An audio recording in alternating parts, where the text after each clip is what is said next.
अस्सलाम वालेकुम जी, क्या हाल है आप सबके। होपफुली सब ठीक होंगे, खैर खैर से होंगे। अल्हम्दुलिल्लाह हम सब भी ठीक हैं। Welcome back. और मेरी दुआ है आप सबके लिए भी, आप सब जहाँ रहें खुश रहें, आमीन। गला मेरा ना बहुत ज़्यादा ख़राब हुआ हुआ है, जैसे कहते हैं ना शदीद वाला ख़राब हुआ हुआ है, तो वॉइस ओवर करना इतना ज़्यादा मुश्किल हो रहा है, बार बार रोक रोक के मैं कर रही हूँ। एक मौसम की कोई समझ नहीं आ रही है, अचानक से ऐसा मौसम आ रहा है कि जैसे ना गर्मी जाकर और सर्दी वापस आ रही है। तो मुझे तो ऐसे ही लग रहा है, मेरे ख्याल से सबको ही ऐसा लग रहा होगा। इसी वजह से ना सब बड़ों छोटों की तबीयत आजकल बहुत ज़्यादा डिस्टर्ब चल रही है। मैं तो अपनी तबीयत ही आपको सुनाने लग गई हूँ, मुझे तो ये याद नहीं रहा कि मैं कर क्या रही हूँ। अच्छा जी, यहाँ पर मैं ना सुबह सुबह वही जो बच्चों के स्कूल टाइम होता है, तो उनके लिए ही मैं ये सारी ब्रोचने वगैरह रेडी कर रही थी। कुछ दिन ऐसे होते हैं कि बच्चों को ना कोई एक ही चीज़ पसंद आई होती है, और कुछ दिन ऐसे होते हैं कि बस मिक्स चल रहा होता है। तो बस ये कुछ दिन ऐसे थे कि काफ़ी दिन से ये रिपीट रिपीट रिपीट हो रहा था।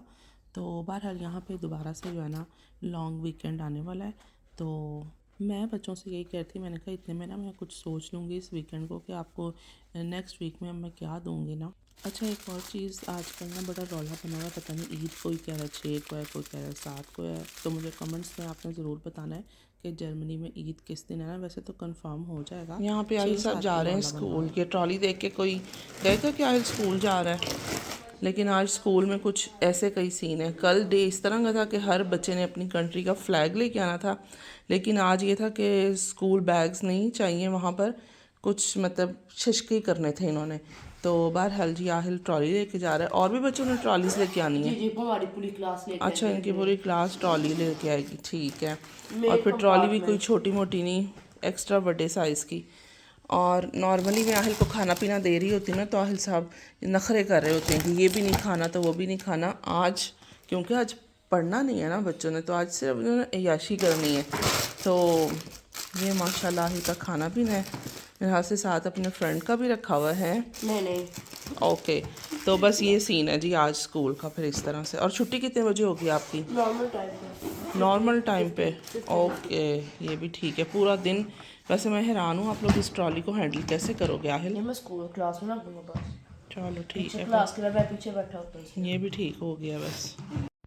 समर आ तो नहीं रही है, लेकिन समर वाली सारी रूटीन में आपसे शेयर करने वाली हूँ, क्योंकि अब आ ही नहीं रही तो हम क्या करें। है तो मंथ वही वाला ना, गर्मी वाला। तो चलें स्टार्ट करते हैं। ये मैं लेकर आई हुई थी डीप क्लीनिंग ब्रश है, बहुत ज़बरदस्त है ये, बैग पे स्पैच वाला टाइप है इसका।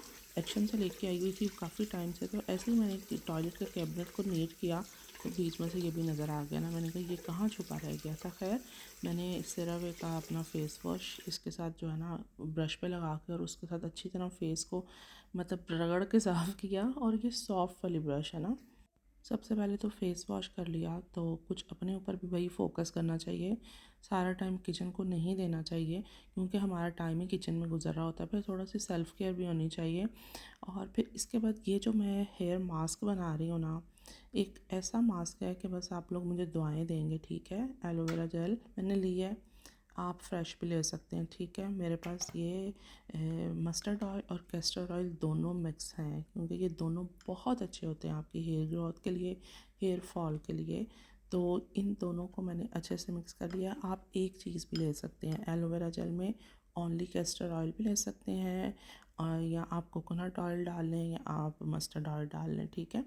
30 मिनट्स के लिए आप इसको अपने बालों में लगा के, तो उसके बाद अपने फेवरेट शैम्पू से ना शावर ले लें, ठीक है। चलें जी, अब मैं बनाने वाली हूँ यहाँ पर फेस मास्क, जो कि बहुत पुराना और बहुत ज़बरदस्त है। मैं कहती हूँ इससे बेहतरीन ना ओपन पोर्स के लिए कोई मास्क नहीं है, ठीक है। मुल्तानी मिट्टी ली है मैंने, और साथ में शहद लिया है, और है जी रोज़ वाटर, ठीक है। ये 3 चीज़ें हैं, और इनके मतलब इतने कूलिंग इफ़ेक्ट्स हैं ना। आप फेस पे अप्लाई करते हैं तो क्या सुकून मिल जाता है। बस इसकी जब ड्राई हो जाए, 2-3 दफ़ा आप वीक में यूज़ कर सकते हैं। मुझे लगता है कि ये ऐसी चीज़ें रात को यूज़ करनी चाहिए। और मैं ना आपको अपना शैम्पू भी दिखा रही है। मुझे एक सिस्टर ने पूछा भी था कि आप जो शैम्पू यूज़ करती हैं वो बता देना, उसकी प्राइस भी बता दें। वैसे तो मैंने उनको कमेंट्स में रिप्लाई कर दिया था कि मैं बॉडी शॉप का शैम्पू यूज़ करती हूँ, और साथ में कंडीशनर भी सेम वो यूज़ करती हूँ। कंडीशनर हमें ज़रूर साथ यूज़ करना चाहिए, लेकिन ये है कि जो आप शैम्पू यूज़ कर रहे हैं ना उसी का ही कंडीशनर यूज़ करना चाहिए। अच्छा, मैं आपको बात बताती हूँ यहाँ पे, पहले मैं बता दूँ नाश्ता बन रहा है, ठीक है।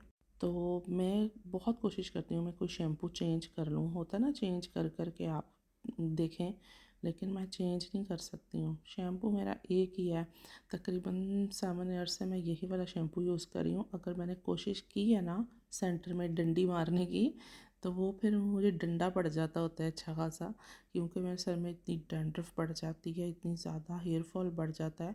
तो इसके साथ ये है कि अल्हम्दुलिल्लाह बिल्कुल डैंड्रफ भी नहीं है और हेयर फॉल भी कंट्रोल है। लें जी, बातों बातों में जो है ना वो मेरा ब्रेकफास्ट अल्हम्दुलिल्लाह रेडी हो गया है। अच्छा, एक और चीज़ भी है, यहाँ का मौसम और यहाँ का पानी जो है ना वो इतना अच्छा नहीं है। यहाँ पे लोगों को, मोस्टली लोगों को ये प्रॉब्लम है डैंड्रफ का, हेयर फॉल का, बहुत ज़्यादा। इतने अच्छे बाल हम पाकिस्तान से लेके आते हैं तो यहाँ पे आके हमारे बालों का ना बेड़ा गर्क हो जाता है। अब मुझे तकरीबन 18 साल हो गए हैं, तो 18 सालों में ना मेरे बाल कह लें कि 75% गायब हो गए हुए हैं। वो वाली चीज़ रह ही नहीं जाती है। अगर एक दफ़ा हेयर फॉल स्टार्ट हो जाता है ना तो बस फिर मैं कहती हूँ आपको रोना ही पड़ जाता है, अच्छे वाला रोना पड़ जाता है। इसके साथ मैं कहूँगी कि स्टार्टिंग से ही ना मल्टी वाइटामिन्स वगैरह लेने स्टार्ट कर दें। जो लोग यहाँ पे आएँ कोलेजन वगैरह लें, मल्टी वाइटामिन्स लें, तो बस फिर ये है कि थोड़ा कंट्रोल रहेगा। लो जी जनाब, यहाँ पर हम बनाते हैं चिकन शिमला मिर्च। बहुत लॉन्ग टाइम के बाद मैं बना रही हूँ, बहुत ही दिल हो रहा था खाने का। तो बस ये शिमला मिर्चें भी मेरे ख्याल से मैंने ना 1 डेढ़ वीक से ला कर रखी हुई हैं। अब मैं आज बना रही हूँ इस स्टाइल से कि इसको मैं फ्राई नहीं करी। मैंने जब चिकन बनने के लिए रखी ना तो जितने प्याज मैंने डालने थे ना वो मैंने सारे इकट्ठे चिकन में डाल दिए, ठीक है। तो फ्राई वाला सीन नहीं है। और इसी तरह जो शिमला मिर्च है इसको भी मैंने काट कर सारा डायरेक्ट, जब चिकन भूनने वाली हुई साथ में ही मैंने सारी शिमला मिर्च भी डाल दी और हल्का हल्का साथ ही इसको भी भून के और लो फ्लेम पे मैंने इसको रख दिया। तो माशाल्लाह इतनी ज़बरदस्त रेडी होती है और साथ में ना ज़्यादा ऑयल वगैरह भी नहीं जाता। फिर फ्राई कर के मैं क्या छड़ो परे क्विक जो है ना ऐसे बनती है और बहुत ही मज़े वाली बनती है। और इधर आप चेक कर लें, इधर जौन सा है ना इमरान साहब फ्रूट श्रूट वॉश कर रहे थे, क्योंकि मेरी रियल में तबीयत नहीं ठीक थी। वो मुझे कहने लगे लो मैं ना तुम्हारी हेल्प करता हूँ। हेल्प भी की, साथ में उन्होंने एक ना पीच का ड्रिंक भी बना के पिलाया जो कि बहुत मज़े का था, रियली बहुत मज़े का था। इन्होंने सारी जो है ना स्किन उसकी उतार दी और बस उसका जो है ना पेस्ट सा बना लिया। उसके बाद उसमें उन्होंने डाली जी आइस और ब्लैक सॉल्ट जो होता है, ठीक है। इसके बाद एक क्या डाला था, हाँ स्प्राइट आई थिंक, हाँ कुछ ऐसा था, वो डाला था। और बस एक इतना मज़े का जो है ना ड्रिंक रेडी हो गया। सही रिफ़्रेशिंग ड्रिंक था। एक कुछ ना तबीयत इस तरह की होती है जैसे ना डाउन डाउन बिल्कुल। तो मुझे कहने लगे चलो तुम खाना बनाओ और इतने में ना मैं साथ ये रेडी करता हूँ, अच्छा लगेगा तो नेक्स्ट टाइम ट्राई कर लेना। तो लेकिन ये है कि आज मैं आप लोगों को बना के पिलाता हूँ। अपनी जॉब पे जाने से पहले पहले ना उन्होंने हमें ये भी बना के पिलाया। खैर बहुत मज़े का था। अगर आप भी ट्राई करना चाहते हैं तो कर लीजिएगा, बल्कि ज़रूर ट्राई कीजिएगा। अच्छा, यहाँ पर ना सुबह से तूफ़ान उठा हुआ था। फायर ब्रिगेड्स के ट्रक्स जो होते हैं ना आ जा रहे थे पूरे दिन। खैर मैंने भी जाकर विंडो में देखा कि क्या सीन है ना, कौन सी जंग लगी हुई है बाहर। तो बहरहाल इन्हीं का आना जाना लगा हुआ था। एंड पे मज़े की बात है मुझे समझ फिर भी कुछ नहीं आई थी। ये तो मुझे ग्रेट सरप्राइज़ मिल गया कि मैं किचन में आ रही थी कि मैं किचन जाके सारा क्लीन करूं। क्या बात है, इफ़ा ने तो आज एंड कर दिया। इफ़ा माशाल्लाह माशाल्लाह, मज़ा आ गया है। फ़र्स्ट टाइम मेरा ख़्याल से इफ़ा ने कंप्लीट किचन को जो है ना क्लीन किया। पहले एक दो दफ़ा किए हैं मैं बर्तन वॉश, लेकिन थोड़े थोड़े से। मैं वैसे खुद भी नहीं कहती हूँ कि बच्चों का स्कूल टाइम है, पढ़ने का टाइम है, लेकिन आज तो मुझे इतना सरप्राइज़ मिल गया कि एंड हो गई है ना। बहरहाल थैंक यू सो मच इफ़ा, बेटी होने का फ़ायदा तो होता है ना भाई। फाइनली मैं यहाँ पे सारे कामों से फ्री हो गई थी। मास्क मेरा तकरीबन 3 आवर्स लगा रह गया। तो ये है कि आप मैक्सिमम जितना मर्ज़ी टाइम दें, लेकिन आप मिनिमम इसको 30 मिनट्स के लिए रखें तो वो ठीक है बिल्कुल ना। तो खैर यहाँ पे मैं देखी थी मैं कौन सा ड्रेस निकालूँ। चलें जी, फ्रेश होती हूँ। अपना बहुत सा ख्याल रखें, हमें अपनी दुआओं में याद रखें। Thank you so much for watching. और ये कोई 1 2 साल पुराना सूट हैंग हुआ हुआ, फिर मैंने इसको पकड़ा, मैंने कहा आज यही चलेगा। अपना बहुत ख्याल रखें। नेक्स्ट व्लॉग में इंशाल्लाह आपसे मुलाकात होती है। अल्लाह हाफिज़।